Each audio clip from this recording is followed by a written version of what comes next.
सत्सङ्गत्वे निस्सङ्गत्वं निस्सङ्गत्वे निर्मोहत्वं निर्मोहत्वे निश्चलतत्वं निश्चलतत्वे जीवन्मुक्तिः पुनरपि जननं पुनरपि मरणं पुनरपि जननी जठरे शयनम् इह संसारे बहुदुस्तारे कृपया पारे पाहि मुरा.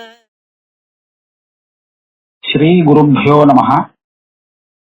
ஜெய்தம் ஆவரணம், அதாவது அஜ்ஞானத்தினுடைய ஆவரண சக்தின்னு சொல்றோமே, இந்த ஆவரண சக்தியானது ரெண்டு விதம். ஏகம் அசத்வாபாதகம், அந்தஸ்கரணாவச்சின்ன சாட்சி நிஷ்டம். அதாவது அசத்வாபாதகம் அபானாபாதகம் அப்படின்னு சொல்லி ரெண்டு விதமா ஆவரணமா. அப்படின்னா என்ன அப்படின்னு கேட்டா, அசத்வாபாதக ஆவரணம் என்ன பண்ணும்னா, அது எதை அந்த மாதிரி மறைக்கிறதோ அதை இல்லேன்னு சொல்ல வைக்கும்.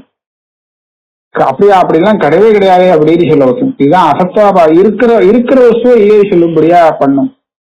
அது அசத்வாபாதக ஆவரணம். அபானாபாதகம்னு சொன்னா அது இல்லேன்னு சொல்ல வைக்காது, இருக்கு ஆனா எனக்கு அது தெரியல அப்படின்னு சொல்ல வைக்கும். இருக்கும் ஆனா நபாதி, அஸ்தி பரத்து நபாதி. அசத்வாபாதகத்துவம் அபானாபாதகத்துவம் இதான் விசேஷம். இருக்கிற வஸ்துவை இல்லே அப்படின்னு சொல்லும்படியா பண்றது அசத்வாபாதக ஆவரணம்.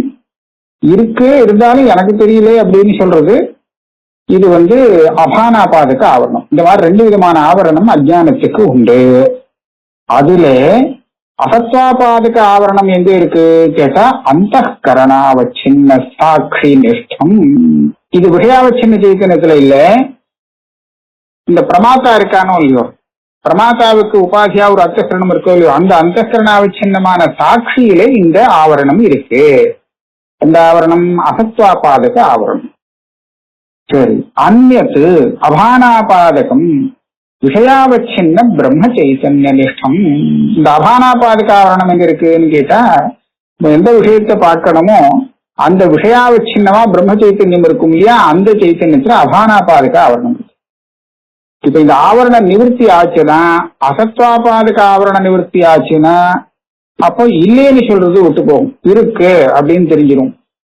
அபானாபாதக ஆவரண நிவர்த்தி ஆச்சுன்னா பாத்தின்னு தெரியும். உண்மை நபாத்தி, இருக்கு ஆனா எனக்கு தெரியாது அப்படின்னு சொல்ல மாட்டான், எனக்கே நன்னா தெரியும் அப்படின்னு சொல்லலாம். ஆக விஷயத்துல உள்ள ஆவரணம், அந்த பிரமாதாவிடத்தில் இருக்கக்கூடிய ஆவரணம் அப்படின்னு ரெண்டு விதமாக ஆவரணத்தை சொன்னார். அசத்வாபாதகம் அபானாபாதகம். இது ரெண்டும் இருக்குங்கிறதுக்கு என்ன பிரமாணம், நீங்களா ஒரு கல்பனை பண்ணி சொல்றதான்னு கேட்டா அது சொல்றாரு, இல்லே கடம் அகம் ந ஜானாமி இது உபயாவச்சேதானுபவாத். இதை நம்ம எப்படி புரிஞ்சுக்கணும்னா, கடம் அகம் ந ஜானாமி இந்த வாக்கியத்துல இருந்து ஒரு அஜ்ஞானம் தெரியுது. அஜ்ஞானத்தை சொல்றான், தெரிவிக்கிறான். யாரோ ஒருத்தன் இந்த வார்த்தையால தன்னுடைய அஜ்ஞானத்தை விஷயம் இன்னொருத்தனுக்கு சொல்றான். இப்ப நான் என்ன கேட்பேன்னா, இவன் தன்னுடைய அஜ்ஞானத்தை தானே தெரிவிக்கிறான். இவன் கடன ஜானாமின்னு சொன்னதுனால இவனுக்கு என்னதான் தெரியாம இருக்கலாம், ஆனா தெரிஞ்சுவா பாக்கியெல்லாம் இருக்கிறதுல ஒன்றும் தப்பே இல்லை, மற்றவர்களுக்கெல்லாம் தெரிஞ்சிருக்கும். அதனாலே இவனுடைய அஜ்ஞானம் நமக்கு எப்படி தெரியுதுன்னு சொன்னா, அகம் நஜானாமி அப்படின்னு சொல்லி அந்த பிரமாத்திரவச்சின்னமாக தெரியும், அந்த பிரமாதாவோடு சம்பந்தப்பட்டதாக சொல்ற. அதனாலதான் நான் எனக்கு தெரியாது அப்படின்னு அவன் எனக்குன்னு சேர்த்து சொல்றான். அதே சமயத்துல என்ன தெரியாது அப்படின்னு கேட்டா அதையும் சொல்ல, கடம் ந ஜானாமி அகம் ந ஜானாமி கடம் ந ஜானாமி. கடம்னு கடத்தை சேர்த்து சொல்றான் அந்த அஜ்ஞானத்தை. அப்ப அதுல என்ன தெரியுது, பிரமாத்திரவச்சேதம் தெரியற மாதிரியே விஷயாவச்சேதம் தெரியுது அந்த அஜ்ஞானத்திலே. அதனாலே கடமகம் ஜானாமின்னு எடுத்துட்டோம்னு வச்சுக்கோ, தியானம், அந்த தியானத்திலேயும் அதே மாதிரி ரெண்டு தெரியுது, பிரமாத்திரவச்சேதமும் தெரியுது விஷயாவச்சேதமும் தெரியுது. அதனால இந்த ஞானத்தினால நிவர்த்தி ஆகக்கூடிய அஜ்ஞானமும் ரெண்டு நிமிஷா இருக்கு, ரெண்டுலயும் இருக்கு, ரெண்டோடும் சம்பந்தப்பட்டதாக இருக்கு. தத்ர ஆத்யம் பரோக்ஷ சாதாரண பிரமாண ஜான மாத்திரேன நிவர்த்ததே. இந்த அசத்வாபாதக அஜானம்னு சொன்னோமே, இந்த அஜானத்தை போக்குறதுக்கு ஞானம் வந்தா போதும். அது பரோட்சமா அபரோக்ஷமா அதை பத்தி விசாரம் தேவையில்லை. அது பரோட்சமோ அபரோக்ஷமோ ஏதோ ஒரு ஞானம் பரோட்சம் வந்தா கூட போதும். அந்த ஞானத்தினாலே அசத்வாபாதக அஜானத்துக்கு நிவர்த்தி ஏற்பட்டுடும். அதனாலதான் அனுமிதேபி வன்ஹாதௌ நாஸ்தி பிரதீத்யனுதயாத். வன்ஹி இருக்குன்னு சொல்லி புகையை வச்சு அனுமானம் பண்ணிட்டு இருக்கான், அந்த இடத்துல இருக்குன்னு. இவன் பார்க்கல வன்ஹி இருக்குங்கிறத, ஆனாலும் இப்ப வன்ஹி இருக்குங்கிறத அவன் தீர்மானம் சொல்ல முடியும். இனிமே வன்ஹி இல்லைன்னு சொல்ல மாட்டான். இது அனுமானம் பண்றதுக்கு முன்னாடி இல்லையே வன்னியே இல்லையே அப்படின்பான். அப்ப வன்னி இருக்கிற வன்னியில இந்த அசத்வாபாதக அஜானமானது இவனை இல்லை அப்படின்னு சொல்லும்படியா அப்பேற்பட்ட விவகாரத்தை பண்ண வச்சிருக்கு. ஆகையால அசத்வாபாதக அஜானம் இல்லைன்னு சொல்ல வச்சதே, அந்த அசத்வாபாதக அஜானம் அனுமதி ரூபமான பரோட்ச ஜானத்தினால நிவர்த்தியானபடியாலே இனிமே அவன் இல்லைன்னு சொல்ல மாட்டான், இருக்கு அப்படின்னு சொல்லுவான். ஆனா எனக்கு நேரம் தெரியல அப்படிங்கிறது சொல்லுவான். திடீயந்தோ சாட்சாத்காரேணைவ நிவர்த்ததே. இந்த அபானாபாதக அஜானம் அது நிவர்த்தி ஆகணும், அது விஷயத்துல இருக்குன்னு சொன்னோமே, அந்த விஷயாவச்சன்ன சைத்தன்யத்துல இருக்கக்கூடிய அஜானம் நிவர்த்தி ஆகணும்னு சொன்னா அபரோக்ஷ சாட்சாத்காரம் வந்தா தான் முடியும், பரோட்ச ஜானத்தினால முடியாது. யதாஸ்ரயம் யதாகாரம் ஞானம் ததாஸ்ரயம் ததாகாரம் அஜானம் நாசயதி நியமாத். ஞான அஜானத்தை நாசம் பண்ணும், நிவர்த்தி பண்ணும். ஆனா அது எப்படி இருக்கணும், அஜானத்துக்கும் ஞானத்துக்கும் ஒரே ஆசிரியமாகவும் ஒரே விஷயமாகவும் இருந்தாதான் அந்த ஞானம் அஜானத்தை நாசம் பண்ணும். அஜானத்துக்கு விஷயம் வேற, ஞானத்துக்கு விஷயம் வேறன்னா இந்த ஞானம் அந்த அஜானத்தை போக்காது. அந்த அஜானத்துக்கு ஆசிரியம் வேற, இந்த ஞானத்துக்கு ஆசிரியம் வேற அப்படின்னு சொன்னா இந்த ஞானம் அந்த ஞானத்துக்கு போகும். தேவதத்தனுக்கு ஞானம் வந்து கொடுத்து, எந்த விஷயத்துல தேவதத்தனுக்கு ஞானம் வந்ததோ இந்த ஞானம் இன்னொருத்தனுக்கு அதே விஷயத்துல உள்ள அஜானத்தை போக்க முடியாது. ஏன், ஆசிரியம் பின்னமாக இருக்கு. தேவதத்தனுக்கு வந்த கடஜானம் தேவதத்தனுக்கே இருக்கக்கூடிய பிரம்ம ஜானத்தை பிரம்ம அஜானத்தை நிவர்த்தி பண்ண முடியாது. ஏன் அப்படின்னு கேட்டா விஷயம் வேறையாது. ஆக இந்த மாதிரி பார்க்கும்போது ஞானம் அஜானத்தை நிவர்த்தி பண்ணணுமே, ஆனால் அந்த ஞானம் எப்படி இருக்குன்னா ரெண்டு விசேஷனம் கொண்டுதான் இருக்கணும். அதாவது அஜானம் ஞானம் ரெண்டுக்கும் இந்த சமானமா தேவைப்படுறது. யதாஸ்ரயம் யதாகாரம் ஞானம். இந்த ஞானம் எந்த ஆசிரியத்துல வந்திருக்கோ, எந்த விஷயத்தை கொண்டதாக இருக்கோ, அதே ஆசிரியத்தில் இருக்கக்கூடிய அதே விஷயத்தை கொண்ட அஜானத்தை நிவர்த்தி பண்ணும். அது வேற ஆசிரியத்திலேயோ வேறு விஷயத்தையோ கொண்ட அஜானத்தை இந்த ஞானம் ஒண்ணும் பண்ணாது அப்படின்னு நியமம். பரோட்ச ஜானஸ்ய இந்திரிய விஷய சன்னிகர்ஷா பாவேன அந்தఃகரண மாத்திராஸ்ரயத்வாத். பரோட்ச ஞானம் அனுமதி ஸ்தலத்திலே இது விஷயத்துல வர முடியாது. இது காரணம் என்னன்னா, இந்த பரோட்ச ஞானத்தை உண்டு பண்ணக்கூடிய சன்னிகர்ஷமானது அந்த விஷய பரியந்தம் இல்லை. பிரத்யக்ஷ ஸ்தலத்திலே விஷய பரியந்தம் இவனுக்கு அந்த விருத்தி போறது. பிரமாத்தாவிலையும் விஷயத்தையும் ஒரே காலத்துல அந்த விருத்தியானது இருந்துட்டு இருக்கு. அப்படி இருக்கிறதுனாலே அது சரிதான். இந்திரிய விஷய சன்னிகர்ஷம் வர இடத்துல அப்படி வரலாம். அது எல்லா அஜானத்தையும் நிவர்த்தி பண்ண முடியும். ஆனா பரோட்ச ஞானத்துல அந்த விஷய பரியந்தம் இவருடைய இந்திரியங்களுக்கு சம்பந்தம் ஏற்படுறதில்லை. அதனால அந்தஸ்கரணத்தை மாத்திரத்திலே பரோட்ச ஞானம் ஏற்படுறதை விட விஷய பரியந்தம் அந்த ஞானம் போர்வில்லை. அபரோக்ஷ ஞானஸ்யைவ விஷய வியாபார ஜன்யத்வேன விஷய அந்தஸ்கரண உபயஜன்யத்வேன ததுபய நிஷ்டத்வாத். அபரோக்ஷ ஞான ஸ்தலத்துல இந்திரிய சன்னிகர்ஷம் விஷயத்தோடு ஏற்படுறது. அப்ப அந்த விஷயம் இந்த இந்திரியம் இது ரெண்டுமே சம்பந்தப்படுறது. அப்ப அப்பேற்பட்ட இந்திரிய விஷய சன்னிகர்ஷத்தினால உண்டாகிறதுனாலே அபரோக்ஷ ஞானமானது விஷயத்திலும் உண்டாகிறது. அந்தகரணத்திலையும் உண்டாகிறது. ஆகையால் உபயஜன்யமா இருக்கிறதுனால இந்த உபயத்திலையும் இருக்கு ததுத்தம். அதனாலதான் சொல்லியிருக்கு. அதாவது எந்த ஞானம் எந்த ஆவரணத்தை நிவர்த்தி பண்ணும் அப்படிங்கறத இந்த ஸ்லோகத்துல சொல்லிருக்கு. பரோக்ஷ ஞானத்தோ நஷ்யேத் அசத்வாவிருத்தி ஹேதுதா அபரோக்ஷதியா நஷ்யேத் அபானாவிருத்தி ஹேதுதா இது. பரோட்ச ஞானத்தினாலே அசத்வாபாதிக ஞானம் நிவர்த்தியாகணும், அசத்வாபாதிக ஆவரணம் நிவர்த்தியாகும். ஆவர்த்தினா ஆவரணம். அபரோக்ஷ ஞானம் வந்தா தான் அபானாபாதிக ஆவரணம் போகும் அப்படின்னு இந்த ஸ்லோகத்துல சொல்லியிருக்கு. ஏனா அனுமானாதோ அசத்வாவரண நாசாத் தத்திர தத்வியவகாரா. அதாவது பரோட்ச ஞானம் வர இடத்துல அனுமானாதவுனா அனுமானாதிகள்னால தெரிஞ்சுட்டான். இப்போ விஷயத்துல அவனுக்கு பரோட்சமாக ஞானம் வந்திருக்கு. அப்பேற்பட்ட இடத்துல அசத்வாவரணம் அந்த ஞானத்தால நிவர்த்தி ஆகிடுறது. அதனாலே அந்த விஷயத்தை பத்தின விவகாரம் பரோட்ச விவகாரம் உண்டு. அபானாவரண நிவர்த்தியாச்ச சோபாதிக சாட்சா்கார பிரம நிவர்த்தி. எங்க அபரோக்ஷலத்துல பார்த்தோம்னா அந்த எல்லா ஆவரணமும் நிவர்த்தி ஆயிடுது, அபானாவரணமும் நிவர்த்தி ஆயிடுது. அப்ப அந்த இடத்துல சோபாதிகமான அந்த சாட்சா்காரம் இருக்கே, இல்ல சோபாதிக சாட்சா்கார பிரம நிவர்த்தி. அதாவது இந்த பிரமம் ஒரு சோபாதிக சாட்சா்கார பிரமமாக இருக்கலாம். பிரமம் சில இடத்துல அபரோக்ஷமா இருக்கலாம், சில இடத்துல பரோட்சமா இருக்கலாம். சாட்சா்காராத்மக பிரமத்தை இருக்கும்போ அது சோபாதிகமாக கூட இருக்கலாம். அப்பேற்பட்ட பிரம நிவர்த்தி வரத்துக்கு அபானாவரண அஜ்ஞான நிவர்த்தி தேவைப்படுறது. சரி, அதனால என்னாச்சு, இப்போ எல்லாத்தையும் கொண்டு ஒரு வழியா இப்போ பூர்த்தி பண்ணணும். உபசம்ஹாரம். தஸ்மாத் நிர்தர்மகஸ்யாப்தி ஆத்மனः அவித்யயா அந்தःகரண தாதாத்ம்யாத்யாசாத் தத்தர்ம கர்த்திருவ போக்திருத்வாத்யத்யாசா உபபத்யதே. இதுதான் ரொம்ப ஆரம்பத்துல ஆரம்பிச்சா அதுக்கு தூரத்தை வந்துட்டார்.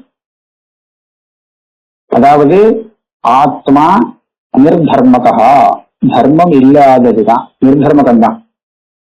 அப்படி இருந்தாலும் அவித்யை அதுல அந்தःகரண தர்மாத்தியாசத்துல அந்தःகரண தாதாத்மியாத்தியாசம், அந்தःகரணத்துடைய தர்மாத்தியாசம் எல்லாம் பண்ணி கொடுத்துடுறது. இது பண்ணியாச்சுன்னா ஆத்மாவுக்கு என்னாச்சு, வாஸ்தவத்தில் அது நிர்தர்மகமாக இருந்துட்டே வியாபகாரிகமாக தர்மங்கள் கொண்டதாக ஆயிடுச்சு. ஆக ரெண்டுக்குமே இப்போ ரெண்டு பிரமாணத்துக்கும் விரோதம் இல்லாம போயிடுச்சு.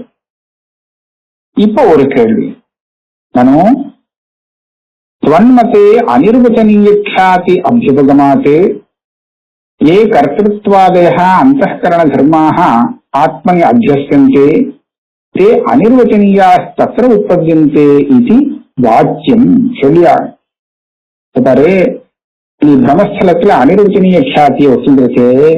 அனிர்வச்சனீய க்ஷாத்தினா பிரமத்துல என்ன ஒரு வஸ்து தெரியுதோ அந்த வஸ்து அவங்க தெரியுற இடத்துலயே அப்பவே புதுசா உண்டாருதுன்னு சொல்ற. இதுதான் அனிர்வச்சனீய க்ஷாதி.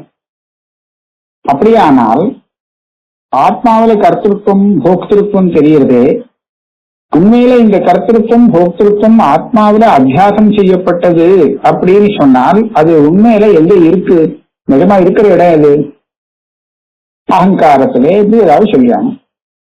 அப்ப அந்த அகங்காராதிகள்லே ஒரு கர்த்திருவ போக்திருத்வாதி தர்மங்கள் இருக்கே, அதுதான் ஆத்மாவில அத்தியசிக்கப்படுறது அப்படின்னு சொல்லும்படியா இருக்கு. அதாவது இங்க நீ அனிர்வச்சனீய க்ஷாத்தின்னு சொன்னதுனால அதுதான் அத்தியசிக்கப்படுறதுன்னு சொன்னா அதே அத்தியசிக்கப்படுறதுன்னு இல்லே, அத போல அனிர்வச்சனீயமாக கர்த்திருவ போக்திருத்துவங்கள் ஆத்மாவில உண்டாகிறது இது சொல்லும்படியா இருக்கு. அப்ப ரெண்டு கர்த்திருவம் ரெண்டு போக்திருத்துவம் ஆகிடும். அதாவது நிஜமாவே அந்தःகரணத்திலே ஒரு கர்த்திருவ போக்திருத்துவம், அதனால கல்பிக்கப்பட்ட அனிர்வச்சனீயமான கர்த்திருவ போக்திருத்துவம் இது ஆத்மாவுக்கு அப்படின்னு சொல்ல முடியாதுமே. ஆனா அந்த மாதிரி ரெண்டு கர்த்திருவம் ரெண்டு போக்திருத்துவம்னா ஒன்னும் நமக்கு தெரியவே இல்லையே கேட்கிற. ததாச்ச வியாவகாரிக பிராதீதிக பேதேன கர்த்திருவ போக்திருத்வாதீனாம் இதேதா அவபாசஸ்யாத். ரட்டரட்டையா தெரியும். ரெண்டு கருத்துருக்கும் தெரியும். இதோ இந்த ஒரு பிராத்திக்கு கருத்திருப்பான், அதே மாதிரி அங்க வியாபாரிக்கு கருத்திருப்பான். சந்திரனை இப்படி பார்த்தா ரெண்டு ரெண்டா தெரியுது. அந்த மாதிரி ரெண்டு கருத்திருக்கும் ரெண்டு போக்தருக்கும் இப்படி எல்லாம் தெரியும். ஆனா இந்த மாதிரி தெரியுது வழக்கம் முடியாது. இப்படி தெரியணுமேனு ஒரு ஆபத்தி கொடுக்குறான். அதுக்கு சித்தாந்தி பதில் சொல்றார், இல்லே இந்த கஷ்டம் நமக்கு வராது. நஸ்யா தாதாத்மியாபிமானேன அவிவேகாத். நீ சொல்ற மாதிரி அந்த அந்தஸ்கரணத்திலே ஒரு கருத்திற்கும் பொருத்திற்கும் இருக்கு. அதே மாதிரி ஆத்மாவில அனிர்வச்சனீயமாக இன்னொரு கருத்திற்கும் போக்திருக்கும் வந்துருக்கு.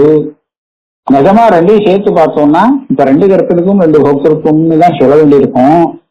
ஆனா அப்படி தெரியலையே. ஏன் அப்படின்னு கேட்டா, இந்த ரெண்டு கருத்திற்கும் போக்திருக்கத்துக்கும் ஆசிரியமா இருக்கக்கூடிய அந்தஸ்கரணமும் அதே மாதிரி இந்த ஆத்மாவும் இது ரெண்டும் தாதாத்மியன அத்தியஸ்தமா இருக்கு. அந்தஸ்கரணத்தையும் ஆத்மாவையும் சேர்த்து ஒன்னாச்சு பிடிச்சு வச்சுட்டு இருக்கிறதுனால இப்ப அந்தஸ்கரண தர்மம் வேறு, ஆத்மாவில அத்தியசிக்கக்கூடிய கருத்திற்கு போக்திருக்கும் வேறுன்னு இருந்தாலும் கூட அப்படி தெரிய மாட்டேங்கிறது. ஏன்னா அந்த ரெண்டுக்கும் ஆச்சரியமான அந்தஸ்கரணமும் ஆத்மாவும் தாதாத்மியாத்தியாசம் ஒன்னாக தெரிகிறது. அதனால ரெண்டு கருத்திற்கும் ரெண்டு போக்திருக்கும் தெரிய முடியாது. ரெண்டு கருத்திற்கும் ரெண்டு போக்திருக்கும் எப்போ தெரியலான்னா, ஒரு கருத்திற்கு ஆசிரியமா ஒண்ணு, இன்னொரு கருத்திற்கு ஆசிரியமாக இன்னொன்னு தர்மி ரெண்டும் தனித்தனியா தெரிஞ்சாதான் அப்படி தெரிய முடியும். அந்த மாதிரி இங்க இல்ல. ஒரு சமாதானம் சொன்னார். இன்னொரு சமாதானம் என்னன்னா, சகல தர்ம விசிஷ்டஸ்தெய்வ அந்தஸ்கரணஸ்ய ஆத்மன்யத்யஸ்தத்வேன த்வயா பாவாத்வா. ரெண்டு கருத்திற்கும் ரெண்டு போக்திருக்கும் இருக்கா சொல்றோம். அதுக்கு பிரச்சனையும் சாதிதான் இல்லைன்னு சொல்ல. ஆனா இப்போ கர்த்திருவ போக்திருவாதிகளோடு கூடி இருக்கக்கூடிய அந்தஸ்கரணத்தை ஆத்மாவில தாதாத்மியன அத்தியானம் பண்ணினதுனால ஆத்மாவில அந்த கர்த்திருவாதி தர்மங்கள் எல்லாம் தெரிகிறது அப்படின்னு சொன்னாலே போதுமே. அந்தஸ்கரணத்துல ஒரு கர்த்திருவம், புதுசா ஆத்மாவில உண்டான பிராத்திபாசிக கர்த்திருவம் வேறுன்னு சொல்ல வேண்டிய அவசியமே இல்லை. ஆகையால் ரெண்டு கர்த்திருவம் இருந்தா தானே ரெண்டு கர்த்திருவம் தெரியும்னு நீங்க ஆபாதனம் பண்ணலாம். பிராத்திபாசிக கர்த்திருவம், வியாபாரிக கர்த்திருவம் அப்படின்னு சொல்லி ரெண்டு கர்த்திருவம் நமக்கு இல்லவே இல்லை. அதனாலதான் தெரியலேன்னு. தஸ்மாத் ஏகஸ்ய ஆத்மனः உபாதிபேதேன பிரமாத்ராதி வியவஸ்தோபபத்தேஹ ந சௌகதமதாபத்திஹி நவா விரோதः. அதனால ஒரே ஒரு ஆத்மாவை வச்சிருந்தாலும் உபாதியை கொண்டு நிறைய ஆத்மாக்களை தயார் பண்ண முடியும். அதுல நாம பிரமாத்திராதி வியவஸ்தை பண்ண முடியும். இது பிரமாதா, இது பிரமாணம், இது பிரமேயம், இது பலம் அப்படின்னு விபாஜனம் எல்லாம் பண்றது, இதுக்கெல்லாம் பிரக்கிரியை இருக்கு. அதெல்லாம் பண்ண முடியும். சௌகதம் மாதிரி நம்ம பிரக்கிரியை இல்லை. அவன் கணித விஞ்ஞானத்தை சொல்றான், நம்ம நித்திய விஞ்ஞானத்தை சொல்றோம். ஆகையால இதெல்லாம் பார்க்கும்போது நமக்கு என்ன கிடைக்கிறது?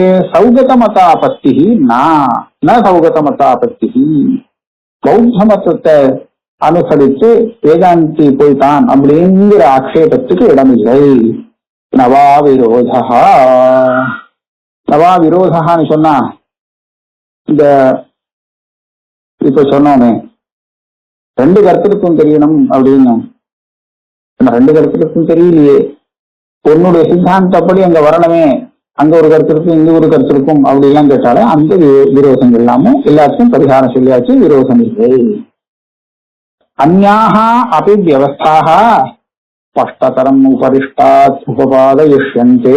இந்த முதல் ஸ்லோகத்தில் சொல்லும் போது பசிகர்மம் வியவஸ்தைய நன்னா நிர்வாகம் பண்ணி கொடுத்துட்டார். இதை தவிர்த்தும் ஜீவேஸ்வர ஸ்வரூபம் என்ன இத்தியாதி வியவஸ்தையெல்லாம் சொல்ல வேண்டியது பாக்கி இருக்கு. அது மேல வரும். இங்கேயே அதுக்கு ஒரு சந்தர்ப்பம் வரும். அந்த சமயத்துல அவர் சொல்லுவார். தஸ்மாத் ஞான ரூபஸ்ய ஆத்மனஹ சுஷுப்தௌ அவ்யபிசாரித்வாத். ஆத்மா ஞானஸ்வரூபமா இருக்கு, எப்பவுமே ஞானஸ்வரூபமா இருக்கு. அதாவது ஆகந்துகமான ஞானம் இல்லை, அப்பப்போ ஞானம் வந்துட்டு போகும் இல்லை, இதுவே ஞானமாவே இருக்கு. அது எப்படி தெரியுது? சுஷுப்தியோட அப்படியே இருக்கிறதுனால. சுஷுப்தியிலையும் ஆத்மா ஞானஸ்வரூபமா இருந்துட்டு சுஷுப்தியை பார்த்துட்டு முடிச்சுட்டதுக்கு விட ஆமாம் பார்த்தேன் தூங்கினேன் அப்படின்னு சொல்றான். அப்ப அதுல என்னாச்சு? சுஷுப்தியில கூட அது பார்க்கறது, ஆத்மா பிரகாசிச்சுட்டு இருக்கு. அதனால என்ன தெரியுது, அது ஞானஸ்வரூபம், சொப்பிரகாச ஞானஸ்வரூபம் தான் ஆத்மா. ஆக இது எப்பவும் சுசுப்திக்குள்ள கூட இது இங்க போல கூடவே இருக்கு. ஆனா மத்த விஷயங்கள்லாம் நகர்ந்துடுறது. தேகேந்திரியாதீனாஞ்ச வெகிச்சாரித்வா, இந்த தேகம் இந்திரியங்கள் இதெல்லாம் ஒன்னா இருக்காது, எப்போதும் ஒன்னா இருக்குன்னு சொல்ல முடியாது, இதெல்லாம் போயிடும். இன்னொன்னு திருஷ்யத்வாச்ச, அது திருஷ்யமாக இருக்கு. தேகம் இந்திரியங்கள்லாம் ஆத்மான்னு சொல்ல முடியாது. ஆத்மானா பார்க்கிற நான் எதை பார்க்கிறேனோ அதெல்லாம் அனாத்மா. அப்படின்னா என்னுடைய தேகம் கூட எனக்கு தெரியுது, முன்னால பார்க்க முடியுது, அப்படியானால் அதுவும் அனாத்மா தான். இதைத்தான் இங்க சொல்ற. என்ன திருஷ்யத்வாச்ச தத்ர ஆத்ம புத்தி, திருஷ்யத்வாச்ச தத்ர ஆத்ம புத்தி பிராந்தின்னு மேல சொல்ற. திருஷ்யம் எப்பவுமே ஆத்மா ஆகாது, திரஷ்டாதான் ஆத்மாவாகும். சரீர பரியந்தம் எல்லாமே திருஷ்யமா இருந்து கொடுத்தீங்க, அதனால இது மொத்தமும் அனாத்மாவில சேர்ந்து கொடுத்து. ஆகையாலே தத்ர ஆத்ம புத்தி, அனாத்மாவாக இருக்கக்கூடிய சரீராதிகள்ல நான் தான் ஒரு ஆத்ம புத்தி வருது. அது எப்படி வந்ததுன்னு கேட்டா, ஆத்ம புத்தி தேஷாம் வாதினாம் பராந்தி. ஒவ்வொருத்தர் தேகாத்மவாதிங்கிறா, இந்திரியாத்மவாதிங்கிறா, இப்படிலாம் நிறைய வாதங்கள் இருக்கு. அவளுக்கு அந்தந்த மாதிரி ஒரு பிராந்தி ஏற்பட்டிருக்கு. இது ஔபனிஷதம் மதம் பிராமாணிகம் இது சித்தம். இப்ப அவா சொன்னதெல்லாம் பிராந்தின்னு ஆயிடுச்சுன்னு வச்சுக்கோ. அப்ப அதை நீங்க விரோதத்துக்கு காண்பிக்க முடியாது இல்லையா. உபனிஷத் சொன்ன விஷயத்துக்கு உபனிஷத்து எந்த மாதிரி ஆத்மஸ்வரூபத்தை சொல்லிக் கொடுக்கிறதோ அந்த ஆத்மஸ்வரூபத்துக்கு விரோதியாக இவன் தார்க்கிகன் சொல்லிக் கொடுத்த ஆத்மஸ்வரூபத்தை கொண்டு வந்து நிறுத்த முடியாது. ஏன்னா அவன் சொன்னதே பிராந்தியா சொல்லியிருக்கான் அப்படிங்கறது ஆச்சு. இப்ப சொன்ன விதத்துல அவன் வாதிகள் சொன்னது எல்லா இடத்தையும் எங்கேயோ போய் மாட்டிக்கிறது. அது பிராந்தி அப்படின்னு முன்னிறுத்துன்னு சொன்னா அதனுடைய விரோதத்தை காண்பிச்சு உபனிஷத்தினுடைய அர்த்தத்தை மாற்ற முடியாது. அதனாலே உபனிஷத் சொல்லிக் கொடுக்கக்கூடிய அந்த ஏகாத்மவாதம் இருக்கு, அது பிராமாணிகம்னு சித்தமாச்சு. இதோட முதல் ஸ்லோகம் முடிஞ்சு போச்சு. இதுக்கப்புறம் ரெண்டாவது ஸ்லோகம், அதனுடைய அவதாரிக்கை என்னன்னு பார்ப்போம்.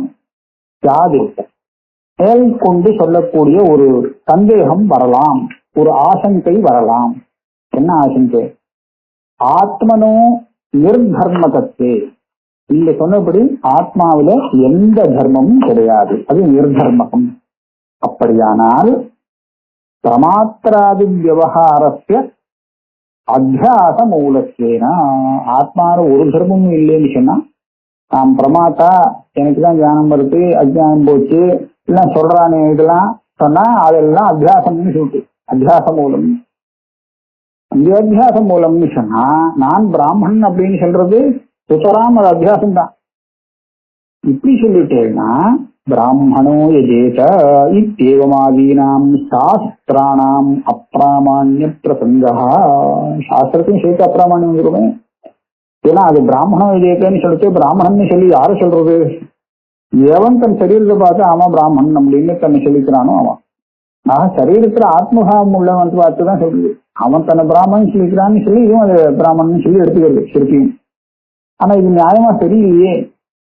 அப்படியானால் இந்த சாஸ்திரத்துக்கு அப்பிராமான்யம் தோஷம் வருமே அப்படின்னு கேட்டேன். அப்பிராமான்ய பிரசங்கா அப்படின்னு சங்க. இதுக்காக எதுக்கு அது அப்பிராமான்யம் சொல்லணும் அப்படின்னு சொன்னா, அகர்த்து அபோக்துஷ்ட ஆத்மன பிரவருத்தி அனுபவத்தே. இந்த நிர்தர்மகமான ஒரு ஆத்மா சொன்னோமே, அது நிர்தர்மகமா இருக்கிறதுனாலே அது கர்த்தாவும் ஆகாது போக்தாவும் ஆகாது. கர்த்தா ஆகாத அது எப்படி வேலை செய்யும்? அதுக்கு எப்படி பிரவருத்தி வர முடியும்? பிராமண விஜயங்கிறத கேட்டுட்டு. ஆகையாலே இந்த இடத்துல கொஞ்சம் சிக்கல் இருக்கு. வேதத்தை அப்பிராமான்ய பிரசங்கம் வருது. வேத அப்பிராமான்யத்தை குசோ பிரம்மத்து ஜெயனா, வேதம் ஒண்ணுதான் பிரம்மத்தை சொல்லிக் கொடுக்கக்கூடிய பிரமாணம். அதையும் அப்பிராமான்யம் சொல்லி ஒதுக்கி வச்சுட்டோம்னா அப்புறம் பிரம்மம் செய்யறதுக்கு ஒன்றும் வழியே இல்லைன்னு ஆயிடுமே. சத்திய தன்மாத்திர கம்யத்வா. பிரம்மங்கிறது வேதமாத்திர கம்யம், சாஸ்திரயோனின்னு சொல்லிட்டு சாஸ்திர மாத்திரத்தினாலதான் அதை தெரிஞ்சுக்க முடியும் அப்படின்னு. சாஸ்திரயோனித்வாதி நியாயாத், இந்த விஷயத்தை தான் அந்த சூத்திரத்துல சொல்லிட்டேன். ததாச்ச வேத பிராமாண்யார்த்தம், வேதத்தை பிரமாணம் சொல்லணுமா இல்லையா, அதனுடைய பிராமாண்யத்தை ரட்சிக்க வேண்டிய பொறுப்பு இருக்கு இல்லையா. அதனால என்ன பண்ணனா, பிரமாதிருத்வாதி விவகாரஸ்ய சத்தியத்துவம் அபியுபேயம். அகம் பிரமாதா அகம் பிராமணா அப்படிங்கறதெல்லாம் இது தப்பு இல்லை, பிராந்தி இல்லை, இது அத்தியாசம் சொல்லக்கூடாது, இது சரியான ஒரு ஞானம் தான் அப்படின்னு சொல்லி ஆகணுமே. சத்தியத்துவம் அபியுபேயம், இது சரியான ஞானம் சொல்லணும்னா அந்த ஞானத்துல பாதிக்கக்கூடிய விஷயம் சத்தியம் சொல்லணுமே. இத்தியாசங்கிய, இந்த மாதிரி ஒரு ஆசங்கை. இந்த ஆசங்கைக்கு அடுத்த ஸ்லோகத்துல பதில் சொல்றாங்க. ஆனா ரெண்டு விகல்பம் பண்றார். இந்த சாஸ்திரத்துக்கெல்லாம் அப்பிராமாண்யம் வந்து விடுவேன்னு கவலைப்படுறையே, தத்துவஞானம் வந்ததுக்கு அப்புறம் அப்பிராமாண்யம் வந்து விடுமே அப்படின்னு கவலைப்படுறியா, இல்லே ஆரம்பத்திலே முதல்லயே அப்பிராமாண்யம் வந்துடுமே, தத்துவஞானம் வரதுக்கு முன்னாடியே இதெல்லாம் அப்பிரமாணம் ஆயிடுமே இப்படி எல்லாம் சொன்னாச்சா அப்படின்னு கேட்கறியா அப்படின்னு ரெண்டாவது கல்பிச்சா. கிம் தத்துவஞானாத் பூர்வம் அப்பிராமாண்யம் ஆபாத்தியதே ஊர்த்வம் வா. தத்துவஞானத்துக்கு முன்னாடியே இதெல்லாம் அப்பிரமாணமா போயிடும், ஏன்னா விஷயம் தப்பா இருக்கு அப்படின்னு நீ சொல்றியா, இல்ல தத்துவஞானம் வந்து கொடுத்தோம்னா அப்புறம் அப்பிரமாணமா போயிடுங்கிறியா? முன்னாடியேன்னு சொல்ல முடியாது. ஏன் தத்ர ஆத்யே சர்வேஷாம் பிரமாணானாம் அவித்யாவத் விஷயத்வேன தத்தசாயாம் பாதாபாவாத் நிஷ்பிரத்யூகம் பிராமாண்யம். ஞானம் வரத்துக்கு முன்னாடி, தத்துவஞானம் வரத்துக்கு முன்னாடி இதனுடைய அப்பிராமாண்யம் வந்துடுமேனா கவலைப்படாதே, அப்பிராமாண்யம் வராது. ஏன்? எல்லா பிரமாணமும் இந்த அத்தியாசத்தை மூலமா வச்சுதான் பிரவர்த்திக்கிறது. பிரமாணங்கள் சரியான ஞானத்தை தான் நமக்கு உண்டு பண்ணி கொடுக்கிறது. அதனால இந்த பிரமாணத்தினுடைய பிராமாண்யம் எங்கேயும் போகாது, அது சௌட்சமா இருக்கும். நிஷ்பிரத்யூகம் பிராமாண்யம். தத்துவஞானம் வந்த பிற்பாடு சாஸ்திரத்துக்கு அப்பிராமாண்யம் வந்துடுமே சொன்னா ஆமா வந்துடும்.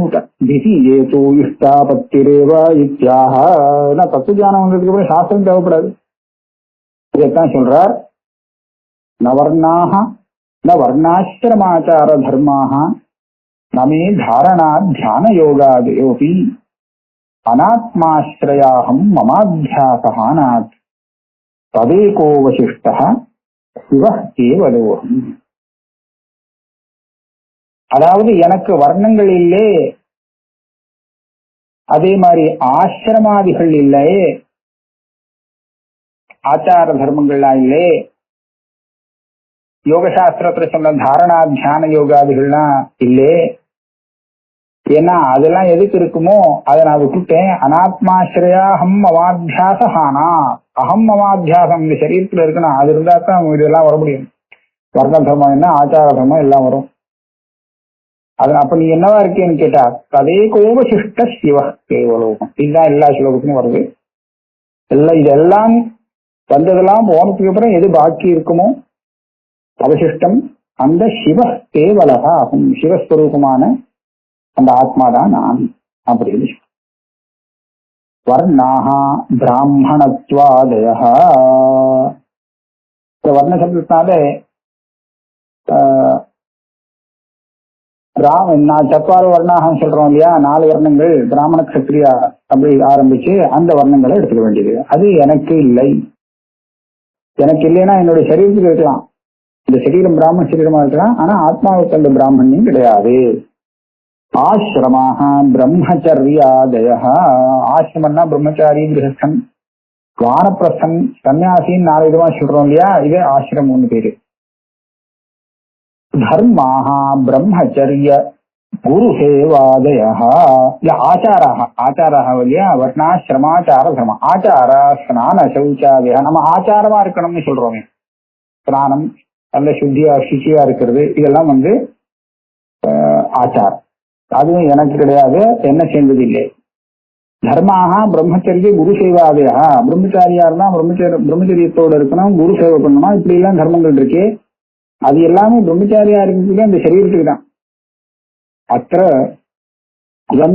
துவயகர்ப்ப ஷஷ்டி தத் புருஷேன வர்ணானாம் ஆச்சார தர்மாஸ்ட ஆசிரமானாமப்பி ஆச்சார தர்மாஸ்ட லப்யந்தே. இங்க வர்ணம் வர்ணாசிரமாச்சார தர்மான்னு மொத்தமா ஒரே பதமா போட்டு வச்சிருக்கார். இந்த இடத்துல வர்ணாஷ்ட ஆசிரமாஷ்ட வர்ணாசிரமாக, அப்புறம் ஆச்சாராஷ்ட தர்மாஷ்ட ஆச்சார தர்மாக அப்படின்னு பிரிச்சுண்டு வர்ணாசிரமானாம் ஆச்சார தர்மாக அப்படின்னு ஷஷ்டி கொடுத்தோம். ரெண்டு துவந்துவம், அந்த ரெண்டு துவந்துவ சமாசத்தையும் சேர்த்து ஒரு ஷஷ்டி சமாசமா பண்றது. இதுதான் துவந்துவ துவய கர்ப்ப ஷஷ்டி புருஷம்னு இருக்கார். அப்படி பண்ணா என்ன ஆகும்னா வர்ணங்களுடைய ஆச்சாரம் தர்மங்கள், ஆசிரமத்தினுடைய ஆச்சார தர்மங்கள், இது எல்லாமே வர்ணாசிரமாச்சார தர்மாங்கிறது கிரகிக்கப்பட்டதாகும். அப்புறம் தாரணா தியான யோகாதே. தாரணா பிரம்மணி பாஹ்ய விஷயத்தியாகேன மனசஸ்தைரியம். பாஹ்ய விஷயத்திலேருந்து விடுபட்டு பிரம்மத்திலேயே நிறுத்தி வச்சிருக்கு மனசை. இதுதான் தாரணா. தியானங்கிறது பரமாத்ம சிந்தனம். யோகா சித்த விருத்தி நிரோதா. மனசுல வரக்கூடிய விருத்திகள் வராம பாக்குறது, நிரோதம் பண்றது. ஆதிசப்தேன சிரவண மனநாதயோ கிரகந்தே.